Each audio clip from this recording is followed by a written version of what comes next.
तो पिछला क्लास में हम लोग पढ़े थे अल्कोहल का जो है कि हम लोग अल्कोहल का पढ़े। पिछला क्लास में हम लोग पढ़े हुए थे अल्कोहल का कंजुगेट एसिड, कंजुगेट बेस, उसके बाद जो है कि एसिडिटी ऑफ अल्कोहल, साथ में कुछ उसका रिएक्शन भी हम लोग देखे हुए थे। तो अभी हम लोग जो पढ़ने जा रहे हैं वो अगला टॉपिक हम लोग का है आपको डिहाइड्रेशन ऑफ अल्कोहल। अल्कोहल का डिहाइड्रेशन हिंदी में वाले विद्यार्थी लिखेंगे अल्कोहल का डिहाइड्रेशन। डिहाइड्रेशन का मतलब क्या होता है, यदि किसी कंपाउंड से H2O मॉलिक्यूल बाहर निकल जाता है तो उसको हम लोग कहते हैं डिहाइड्रेशन ऑफ अल्कोहल।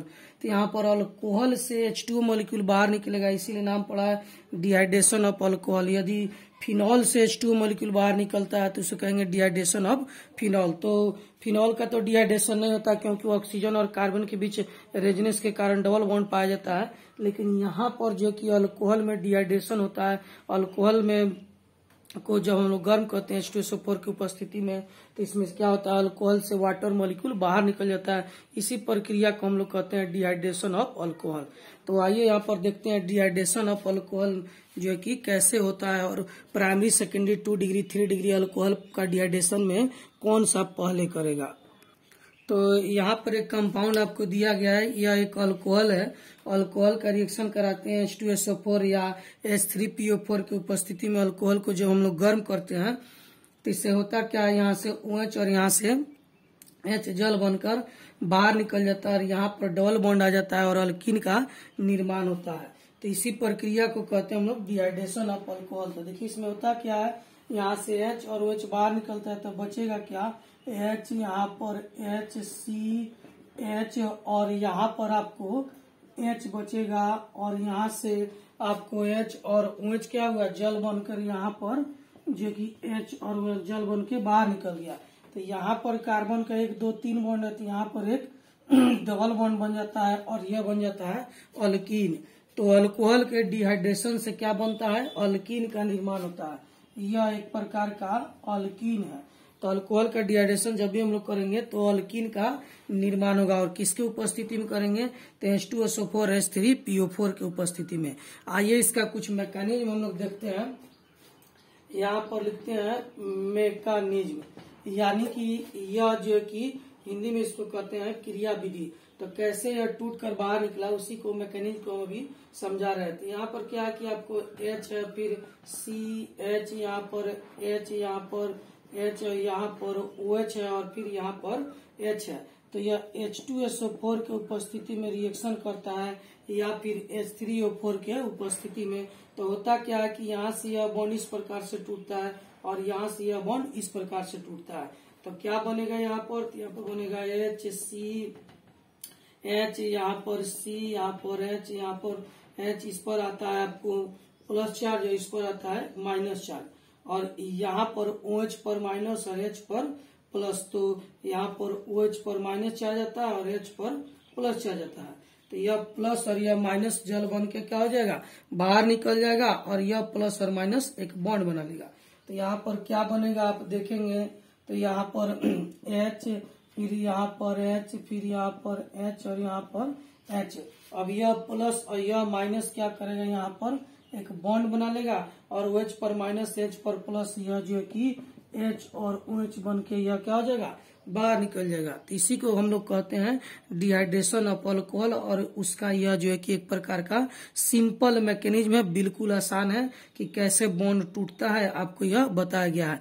लेकिन बुक में एक और मैकेनिज्म दिया है तो अथवा में आइए एक और मैकेनिज्म बताते हैं, आपको जो अच्छा लगेगा वही आप लिखेंगे। तो आइए यहाँ पर देखते हैं बुक में जो आपका मैकेनिज्म दिया गया है उस मैकेनिज्म को हम लोग यहाँ पर चलते हैं पढ़ने। तो बुक में जो मैकेनिज्म दिया गया उसमें क्या कर रहा है कि यहाँ पर मान लीजिए स्टेप फर्स्ट लिखते हैं। तो स्टेप फर्स्ट में क्या होता है कि यहाँ पर H, फिर यहाँ पर H, फिर यहाँ पर H, यहाँ पर जो है कि आपको यहाँ पर H, यहाँ पर OH और यहाँ पर H है। तो यह इसमें होता क्या है कि H2SO4 जो है कि H2SO4 का जो है कि H और यहाँ पर HSO4 माइनस यह लिखते हैं। तो इसमें होता क्या है कि आपको यहाँ से H बाहर निकलता है या इस तरह से टूटता है तो H पर प्लस और HSO4 पर माइनस चार्ज आ जाता है। तो यह प्लस जो है कि इस ऑक्सीजन के साथ आकर बॉन्ड बना लेता है और कंपाउंड आपका इस प्रकार से हो जाएगा H, यहाँ पर H, फिर यहाँ पर H, यहाँ पर H और यहाँ पर आपको H, यहाँ पर O और यहाँ पर फिर H और यह H जो है ये ऑक्सीजन के साथ आकर यहाँ पर जुड़ जाता है और इसका जो प्लस चार्ज है अब यहाँ पर आपको ट्रांसफर हो गया। तो यहाँ पर देखिए ऑक्सीजन का 3 बॉन्ड बन गया। यह जो प्लस चार्ज दिखाई दे रहा है वह इसी H के कारण इस पर डेवलप हुआ है। यही H प्लस आके यहाँ पर जुड़ गया है। तो और बाकी क्या बाहर निकला, तो इसके साथ क्या बाहर निकला है, तो इसके साथ आपको HSO4 माइनस क्या हो जाएगा, बाहर निकल जाएगा। HSO4 माइनस यह जो है कि इसके साथ आपको बाहर निकल जाएगा। तो इसमें क्या हुआ कि आपको जो है कि अब दूसरा स्टेप में आते हैं, इसका मैकेनिज्म देखते हैं। तो यहाँ पर लिखते हैं स्टेप सेकेंड। तो स्टेप सेकेंड में आप देखिएगा यहाँ पर H, फिर यहाँ पर H, यहाँ पर H, फिर यहाँ पर C, H, यहाँ पर H, यहाँ पर O, H और यहाँ पर H और यहाँ पर कैसा चार्ज है, प्लस चार्ज है। तो यह जो है कि ऑक्सीजन पर यहाँ पर 3 ऑक्सीजन का बॉन्ड बन चुका है, 1, 2, 3, यह जो कि संभव नहीं है। इसी कारण ऑक्सीजन जो है कि यहाँ से ऑक्सीजन अपना बॉन्ड जो है कि तोड़ता है। तो यहाँ से यह बॉन्ड इस प्रकार से टूटेगा। तो टूटेगा तो यह क्या हो जाएगा, आपको यहाँ पर जो प्लस चार्ज है उस पर माइनस चार्ज आएगा इसका। तो यह टूटेगा यहाँ से, तो टूटेगा तो क्या बन जाएगा, आपको यह बन जाएगा H, यहाँ पर C, H, फिर यहाँ पर नीचे H, फिर यहाँ पर H, यहाँ पर H। अब इस पर आ जाएगा प्लस चार्ज और यहाँ पर H और OH जल बन के क्या हो जाएगा, बाहर निकल जाएगा। H2 और O बाहर निकल जाएगा। H2 और O क्या हो जाएगा, H2O बन के यहाँ पर बाहर निकल गया। अब यह कंपाउंड बना। अब आते हैं स्टेप थर्ड। स्टेप थर्ड में क्या होता है, स्टेप थर्ड में यह कंपाउंड फिर आपको टूटता है। यहाँ से H, यहाँ पर C, यहाँ पर H, फिर यहाँ पर जो है कि आपको H, फिर यहाँ पर H। तो यहाँ से जो है कि यहाँ पर प्लस चार्ज है, तो यह जो है कि बॉन्ड यहाँ से अब टूटता है। तो यह टूटेगा तो क्या बनेगा, आपको यहाँ पर बनेगा HCH, फिर यहाँ पर H और फिर यहाँ पर H और H प्लस आपको क्या हो जाएगा, बाहर निकल जाएगा। और यह टूटेगा तो इस पर माइनस और इस पर क्या आ जाएगा, प्लस। तो यह प्लस और माइनस मिलके यहाँ पर एक बॉन्ड बना लेगा। तो यह जो है कि आपको 3 स्टेप में यह मैकेनिज्म इसका समाप्त होता है। अब चाहे तो एक चौथा स्टेप भी बना सकते हैं हम लोग। यह जो H प्लस निकला है फिर HSO4 से रिएक्शन करके H2SO4 बन के यह बाहर निकल जाता है। तो यह जो है कि चौथा स्टेप का मैकेनिज्म आपको हम यहाँ पर लिख देते हैं। स्टेप यहाँ पर जगह नहीं है तो यहाँ पर लिख देते हैं स्टेप आपको 4। तो स्टेप 4 में H प्लस और HSO4 माइनस यह जो शुरू में बना हुआ है, यह जो है कि आपस में रिएक्शन करके H2SO4 बनकर यह क्या हो जाएगा, बाहर निकल जाएगा। तो इसी प्रकार से इसका मैकेनिज्म है। यह मैकेनिज्म आपको बुक में दिया है, तो बिल्कुल आसान है। आइए एक बार फिर आपको बता देते हैं इसमें हुआ क्या है कि अल्कोहल में जो है कि H2SO4 का H प्लस आकर यहाँ पर जुड़ गया है और यह यहाँ पर ऑक्सीजन का 3 बॉन्ड बन गया और HSO4 माइनस यह जो कि बाहर निकल जाता है। तो अब जो यह जो कंपाउंड बना है दूसरा स्टेप में ऑक्सीजन का 3 बॉन्ड है जो कि संभव नहीं है। तो यह बॉन्ड एक टूटता है, तो टूटेगा तो इस पर प्लस चार्ज आ जाएगा। यहाँ पर देखिए प्लस चार्ज डेवलप कर गया और 2 H, एगो H2O बन के क्या हो जाएगा, बाहर निकल जाएगा। तीसरा स्टेप में यह जो H फिर टूटता है, यानी कि यह H टूटता है तो इस पर माइनस, इस पर प्लस, यह डबल बॉन्ड बना लेगा और यह H प्लस क्या हो जाएगा, बाहर निकल जाएगा। तो अब लास्ट यानी चौथा स्टेप में यह H प्लस यहाँ पर जो HSO4 माइनस बाहर निकला हुआ था उससे रिएक्शन करके H2SO4 बनकर बाहर निकल गया। इससे यह साबित होता है कि H2SO4 एक प्रकार का रिएजेंट है, क्योंकि रिएक्शन के बाद यह जैसा शुरू में था ठीक उसी तरह रिएक्शन के बाद हम लोग को प्राप्त हो चुका है। तो यह भी मैकेनिज्म बिल्कुल आसान है, 3-4 स्टेप में है। पहला स्टेप में अल्कोहल में H जोड़िएगा, दूसरा स्टेप में जो है कि अल्कोहल से H2O बाहर निकालिएगा और तीसरा स्टेप में आपको क्या करना है कि H बाहर निकाल कर वहां पर डबल बॉन्ड बना देना है। तो बिल्कुल आसान है, यहाँ पर देख लेंगे, यह आपको बुक में दिया गया तो इसीलिए आपको यह मैकेनिज्म बताया गया। अब आइए इस पर हम लोग कुछ क्वेश्चन बना लेते हैं। तो यहाँ पर एक रिएक्शन है जिसमें आपको जो है कि पूछा गया है find the more stable product from the following reaction. तो हिंदी मीडियम वाले विद्यार्थी लिखेंगे कि निम्नलिखित अभिक्रिया से अधिक अस्थायी प्रोडक्ट का निर्माण करें। तो हिंदी मीडियम वाले विद्यार्थी क्या लिखेंगे, निम्नलिखित अभिक्रिया से अधिक अस्थायी प्रोडक्ट का निर्माण करें। तो यहाँ पर एक रिएक्शन कंपाउंड है, अल्कोहल है, इसका H2SO4 की उपस्थिति में रिएक्शन करा रहा है। तो यहाँ से जो है कि अल्कीन का निर्माण हो रहा है। तो एक अल्कीन यह बन रहा है, दूसरा अल्कीन यह है, तीसरा ऑप्शन में कहता है कि बोथ यानी कि दोनों बनेगा, चौथा ऑप्शन में डी नन यानी कि इनमें से कोई नहीं। तो आइए देखते हैं कि कौन सा सही होगा। तो यहाँ पर जो है कि होता क्या है कि यदि H यहाँ से और OH यहाँ से बाहर निकलेगा तो डबल बॉन्ड यहाँ बन जाएगा और यह प्रोडक्ट बनेगा। यदि H यहाँ से और OH यहाँ से बाहर निकलेगा तो डबल बॉन्ड यहाँ बन जाएगा और यह प्रोडक्ट बनेगा। तो इसमें मोर स्टेबल कौन होगा, लेस स्टेबल प्रोडक्ट कौन होगा। तो आइए इसको हम लोग समझने के लिए यहाँ पर हम लोग देखते हैं कि इसमें होता क्या है।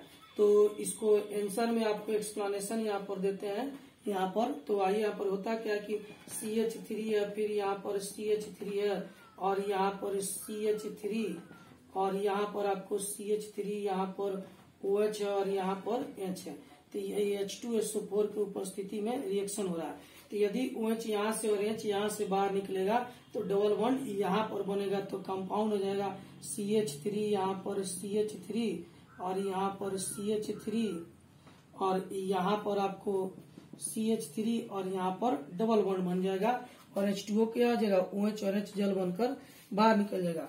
लेकिन दूसरा कंडीशन क्या हो सकता है कि यदि जो है कि आपको दूसरा कंडीशन, या कंडीशन फर्स्ट है और दूसरा कंडीशन यहाँ पर लिखते हैं CH3, फिर यहाँ पर CH3, यहाँ पर H, फिर यहाँ पर CH3 और यहाँ पर आपको CH और फिर यहाँ पर H और यहाँ पर आपको OH। तो इसी कंपाउंड का स्ट्रक्चर यहाँ पर हम लोग लिख दिए हैं। तो इसके उपस्थिति में यदि हम यहाँ पर H2SO4 के साथ रिएक्शन कराते हैं तो क्या होगा तो यहाँ से OH और यहाँ से H बाहर निकलेगा। दूसरा कंडीशन यही हो सकता है कि यहाँ से OH और यहाँ से H बाहर निकले, क्योंकि H जो है कि OH जो ग्रुप होता है उसके जस्ट बगल वाला कार्बन से ही या तो यहाँ से नहीं तो यहाँ से H बाहर निकलता है, कहीं दूसरे कार्बन से H हम लोग बाहर नहीं निकाल सकते हैं। OH जिस कार्बन से जुड़ा है उसके जस्ट बगल वाले कार्बन से ही H जो है कि बाहर निकलता है।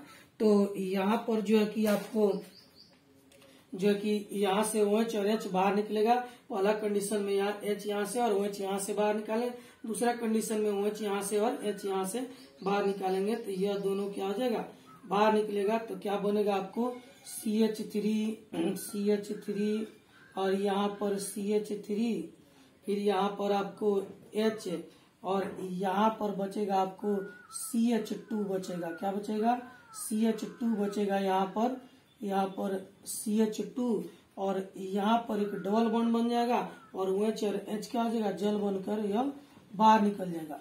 तो इस प्रकार से दोनों कंडीशन, दोनों यह भी बन सकता है और यह भी बन सकता है। तो सवाल यह है कि मोर स्टेबल प्रोडक्ट कौन होगा। हमारे क्वेश्चन में पूछा गया रहा है कि मोर स्टेबल प्रोडक्ट कौन सा होगा। तो बनने के लिए तो दोनों बन सकता है, लेकिन मोर स्टेबल प्रोडक्ट कौन होगा उसके लिए हम लोग को क्या समझना होगा कि मोर स्टेबल प्रोडक्ट के लिए हमको जिस अल्कीन के पास अल्काइल ग्रुप अधिक होता है वही मोर स्टेबल होता है। हम लोग पढ़े हुए थे बीटा एलिमिनेशन रिएक्शन में, सेम इसी तरह यह सेम उसी तरह है, बीटा एलिमिनेशन की तरह ही है। आपको जो पहला चैप्टर में हेलो एल्केन में पढ़े थे, तो यहाँ पर जो अल्कीन कार्बन है तो एक कार्बन यह है, दूसरा कार्बन यह है। तो यह जो अल्कीन कार्बन है इसके पास एक अल्काइल ग्रुप यहाँ पर है और एक अल्काइल ग्रुप इधर है, थोड़ा सा बड़ा साइज है। लेकिन यह इस अल्कीन ग्रुप के पास केवल 2 हाइड्रोजन है, इसके पास कोई अल्काइल ग्रुप नहीं है। तो अब आते हैं इसमें। तो यह जो अल्कीन बना हुआ है इसमें यह अल्कीन का दोनों कार्बन यहाँ पर है। इस कार्बन के पास 2 अल्काइल ग्रुप है, एक ऊपर एक इधर, और इस कार्बन के पास भी 2 अल्काइल ग्रुप है, यानी कि इसमें टोटल 4 अल्काइल ग्रुप है इस अल्कीन के पास। और इस अल्कीन के पास एक अल्काइल ग्रुप और एक यह बड़ा सा अल्काइल ग्रुप, यानी 2 ही अल्काइल ग्रुप है। तो जिस अल्कीन के पास अल्काइल ग्रुप अधिक पाया जाता है वही मोर स्टेबल होता है, उस हिसाब से यह हमारा आंसर हो जाएगा बी। यह हो जाएगा मोर स्टेबल और यह क्या हो जाएगा लेस स्टेबल। तो जब भी आप डिहाइड्रेशन अल्कोहल का करते हैं तो उस समय ध्यान रखेंगे कि डिहाइड्रेशन ऑफ अल्कोहल से यदि दो प्रकार के प्रोडक्ट बनना संभव हो तो जिस अल्कीन के पास अल्काइल ग्रुप अधिक पाया जाता है वह मोर स्टेबल होगा और जिस अल्कीन के पास अल्काइल ग्रुप कम पाया जाता है वह लेस स्टेबल होगा। तो यहाँ पर जो है कि यह आपका क्वेश्चन आपके बुक में नहीं दिया हुआ है, इसको हम एक्स्ट्रा आपको समझाने के लिए, एक्स्ट्रा नॉलेज के लिए आपको बताया गया है, क्योंकि इस तरह का क्वेश्चन आपसे कॉम्पिटिटिव एग्जाम में पूछा जा सकता है। तो आपके बुक में बिल्कुल सिंपल दिया है, जो इसके पहले बता दिए हैं। यह क्वेश्चन हम अपने मन से दिए हुए ताकि यह आपको समझे, इससे कॉम्पिटिटिव एग्जाम में आपको काफी फायदा मिलेगा। तो यह जो है कि एक क्वेश्चन था। अब आइए एक और क्वेश्चन हम लोग बनाते हैं इसी रिएक्शन के आधार पर। तो इसको आप क्या कीजिएगा, यह जो है हम जगह के कमी कारण इसको हम लोग एक्सप्लेनेशन यानी आंसर इस साइड लिखे हैं। आप लोग क्वेश्चन लिखने के बाद नीचे में इस क्वेश्चन के नीचे में इसका एक्सप्लेनेशन या आंसर लिखकर उसको रखेंगे, बगल में नहीं रखेंगे नहीं तो कंफ्यूजन होगा। तो आइए एक और क्वेश्चन बनाते हैं डिहाइड्रेशन ऑफ अल्कोहल पर। तो यहाँ पर जो है कि आपको एक क्वेश्चन दिया गया है, which one of the following alcohol dehydrate fast. Hindi वाले विद्यार्थी क्या लिखेंगे कि निम्नलिखित में कौन सा अल्कोहल का डिहाइड्रेशन या फिर निर्जलीकरण, डिहाइड्रेशन को कहते हैं निर्जलीकरण, तो निम्नलिखित में कौन से अल्कोहल का निर्जलीकरण सबसे अधिक तेजी से होगा। तो डिहाइड्रेशन का मतलब वाटर का बाहर निकलना, या इसको हिंदी में कहते हैं निर्जलीकरण। तो किसका निर्जलीकरण सबसे तेजी से होगा या किसका डिहाइड्रेशन सबसे अधिक तेजी से होगा। तो यहाँ पर आइए यह क्वेश्चन देखते हैं। तो यह जो अल्कोहल है, इस अल्कोहल में आपको इस कार्बन के एक ही साइड कार्बन के कंपाउंड है, तो यह 1 डिग्री अल्कोहल कहलाएगा या प्राइमरी अल्कोहल कहलाएगा। तो यह आपको हो गया 1 डिग्री अल्कोहल। और यह जो है कि यहाँ पर जो कार्बन है, यहाँ पर जो जिससे OH ग्रुप जुड़ा है उसके इधर भी कार्बन है और इस साइड भी कार्बन है, तो यह हो जाएगा आपको 2 डिग्री अल्कोहल या सेकेंडरी अल्कोहल। तो यह 2 डिग्री अल्कोहल हो गया। और उसी तरह आपको यहाँ पर आते हैं OH जिस कार्बन से जुड़ा है उसके तीनों साइड कार्बन के कंपाउंड है, तो यह हो जाएगा आपको 3 डिग्री अल्कोहल या टर्शियरी अल्कोहल। तो यहाँ पर आप देखेंगे कि यह जो है कि 2 डिग्री हो गया, यह 3 डिग्री हो गया, और यह क्या हो जाएगा आपको यहाँ पर यह जो है कि आपको हो जाएगा 1 डिग्री अल्कोहल। तो यहाँ पर 1 डिग्री, 2 डिग्री, 3 डिग्री अल्कोहल है। इसमें आपसे पूछा जा रहा है कि किसका डिहाइड्रेशन सबसे अधिक तेजी से होगा। तो सबसे पहले कौन टूट सकता है, तो जो कंपाउंड सबसे पहले टूटेगा उसी का डिहाइड्रेशन सबसे अधिक तेजी से होगा। तो सबसे पहले कौन टूट सकता है, जिसमें ब्रांच अधिक हो, वह काफी अनस्टेबल होता है और टूट जाता है, और टूटने के बाद वह स्टेबल होता है। तो इस सबसे पहले कौन टूट सकता है, यह टूट सकता है क्योंकि इसमें ब्रांच अधिक है। उसके बाद यह टूटेगा और सबसे कम यह टूटेगा। प्रोडक्ट दोनों सब में क्या बनेगा, तो इसमें क्या होगा कि OH और H बाहर निकलेगा और इस तरह से आपको यहाँ पर प्रोडक्ट बन जाएगा। यहाँ पर इसका यह प्रोडक्ट बन जाएगा, यहाँ पर डबल बॉन्ड हो जाएगा और OH और H जो है कि जल बन करके आ जाएगा, बाहर निकल जाएगा। तो यहाँ से OH और H जो है कि आपका जल बन के बाहर निकल जाएगा और यह जो है कि आपको अल्कीन का निर्माण हो जाएगा। इसमें क्या होगा, OH और H या तो यहाँ से बाहर निकालिए, नहीं तो OH और H यहाँ से बाहर निकालिए, दोनों कंडीशन में सेम ही प्रोडक्ट का निर्माण होगा। तो OH यहाँ से H यहाँ से बाहर निकालते हैं तो डबल बॉन्ड कहाँ बनेगा, यहाँ पर डबल बॉन्ड बनेगा। ये आपको H यहाँ पर H, फिर यहाँ पर H, यहाँ पर H और यहाँ पर H है, और OH यहाँ से और H यहाँ से बाहर निकला तो यहाँ पर डबल बॉन्ड और H और OH क्या हो गया, जल बन के यहाँ पर बाहर निकल गया। उसी तरह यहाँ पर OH है तो इस कार्बन के जस्ट बगल यह कार्बन है, यहाँ से H निकालिए, या फिर OH यहाँ से है, नहीं तो H यहाँ से और OH यहाँ से, फिर H यहाँ से और OH यहाँ से। तो तीनों कंडीशन में यहाँ पर जो है कि सेम ही कंपाउंड का निर्माण होगा।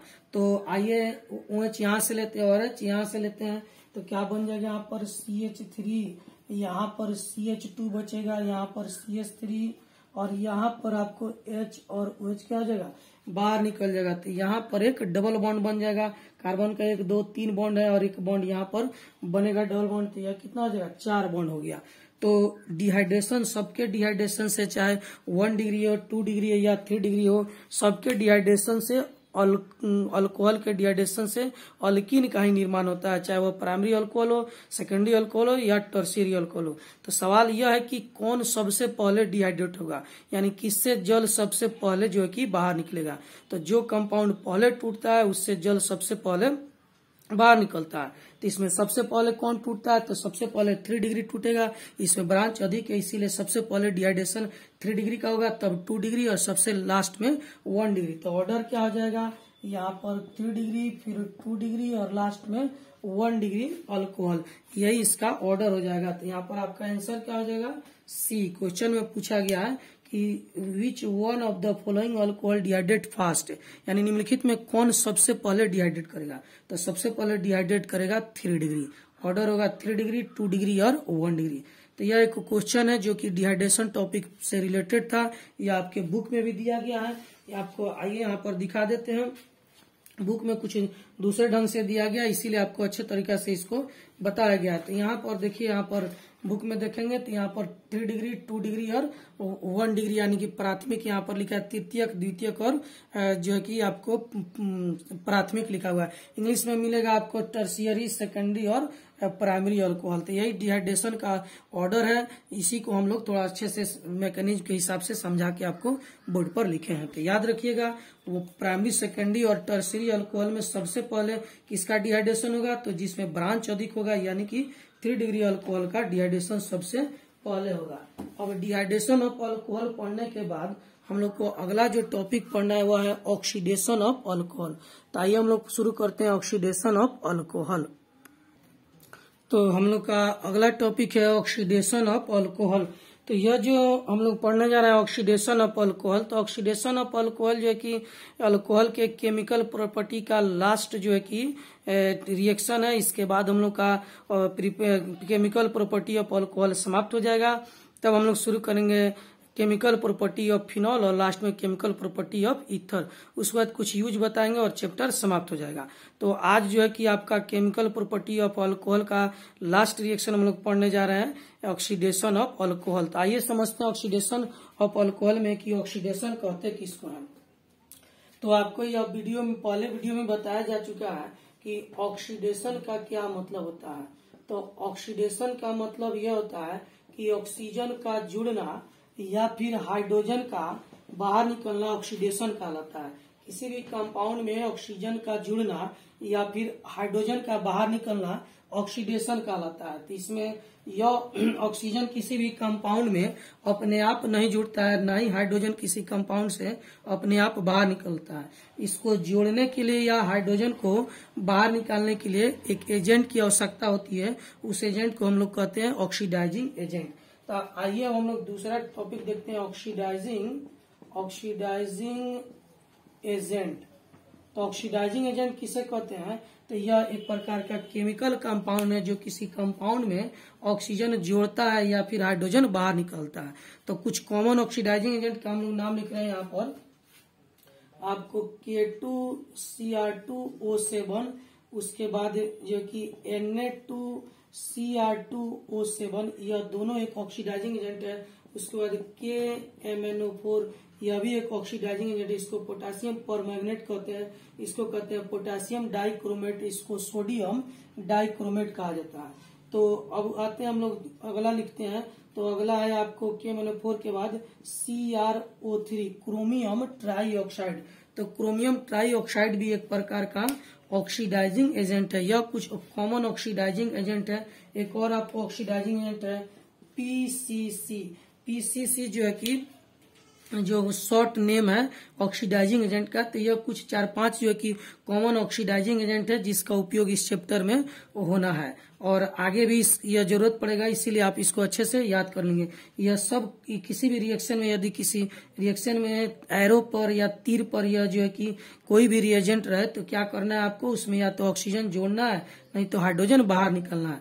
तो यह कुछ कॉमन ऑक्सीडाइजिंग एजेंट है जिसका जो हम लोग अभी उपयोग करने जा रहे हैं। तो यह जो ऑक्सीडेशन हुआ है, तो ऑक्सीडेशन में एक आपको दिया गया है पीसीसी। पीसीसी का मतलब पूरा नाम होता है पाइरिडिनियम क्लोरोक्रोमेट, इसका पूरा नाम है पाइरिडिनियम क्लोरोक्रोमेट। तो यहाँ पर आप चाहे तो इसको लिख सकते हैं, पीसीसी को पाइरिडिनियम क्लोरोक्रोमेट तो पाइरिडिनियम क्लोरोक्रोमेट यह जो है कि पीसीसी का पूरा नाम है। तो यह किसी भी कंपाउंड में रहेगा तो इनका काम क्या है, या तो ऑक्सीजन जोड़ेंगे नहीं तो हाइड्रोजन बाहर निकालेंगे। तो इसको हम लोग ऑक्सीडेशन पढ़ने से पहले यह जानकारी जरूरी था। फिर उसके बाद एक और है, आपको ऑक्सीडेशन पढ़ने से पहले एक और रूल आपको जानना होगा कि कौन से कंपाउंड के ऑक्सीडेशन से क्या बनता है। तो आइए उस रूल को लिख लेते हैं, उसके बाद हम लोग ऑक्सीडेशन ऑफ अल्कोहल पढ़ेंगे। तो यहाँ पर आइए इस रूल को हम समझाते हैं कि अल्केन का जब भी ऑक्सीडेशन हम लोग करते हैं तो अल्कोहल बनता है, और अल्कोहल का ऑक्सीडेशन करते हैं तो अल्डिहाइड भी बन सकता है और कीटोन भी बन सकता है। तो कब अल्डिहाइड बनेगा कब कीटोन बनेगा आपको आगे बताया जाएगा, अभी केवल रूल समझिए। और अल्डिहाइड का ऑक्सीडेशन होता है तो कार्बोक्सिलिक एसिड बनता है। तो यह जो है कि रूल है कि किसी भी अल्केन का ऑक्सीडेशन कराएंगे तो अल्कोहल का ऑक्सीडेशन कराएंगे तो अल्डिहाइड, और अल्डिहाइड का ऑक्सीडेशन कराएंगे तो कार्बोक्सिलिक एसिड का निर्माण होगा। आइए इस पर एक एग्जांपल देखते हैं। यहाँ पर लिखते हैं हम लोग एग्जांपल में लिखते हैं। यहाँ पर एक कंपाउंड है CH3 और CH3, और इसका ऑक्सीडेशन कराते हैं। तो यह जो है कि अल्केन है और इसका ऑक्सीडेशन कराएंगे तो अल्कोहल बनेगा। तो 2 कार्बन का अल्केन है तो 2 कार्बन का आपको अल्कोहल बन जाएगा। तो यह बन गया आपको अल्केन के ऑक्सीडेशन से अल्कोहल बन गया। तो इसमें आप देखेंगे तो ऑक्सीडेशन हुआ कि नहीं, आइए चेक करते हैं। तो ऑक्सीडेशन इसमें कार्बन 2 है, इसमें भी कार्बन 2 है, इसमें हाइड्रोजन 3 है, 3 6 है, इसमें 3 2 5 1 6 इसमें भी है। इसमें ऑक्सीजन नहीं था लेकिन इसमें ऑक्सीजन आकर जुड़ गया, यानी कि इस कंपाउंड में ऑक्सीजन जुटा है तब यह अल्कोहल बना है। तो ऑक्सीजन का जुड़ना क्या कहलाता है, ऑक्सीडेशन कहलाता है। तो इसका मतलब इसका ऑक्सीडेशन हुआ है। अब आते हैं हम लोग इसका अल्कोहल का ऑक्सीडेशन करते हैं। तो अल्कोहल का जब हम लोग ऑक्सीडेशन करते हैं तो अल्डिहाइड बनता है CH3CHO। तो यह जो है कि अल्कोहल का ऑक्सीडेशन से अल्डिहाइड बन गया। यह एक प्रकार का अल्डिहाइड है, एसिटल्डिहाइड इसको कहा जाता है। यह आपको इथेन है, इथेन, और यह इथेनॉल है, इथेनॉल, और यह है एसिटल डिहाइड। तो आप देखेंगे कि अल्केन के ऑक्सीडेशन से अल्कोहल बना और अल्कोहल के ऑक्सीडेशन से फिर अल्डिहाइड बना।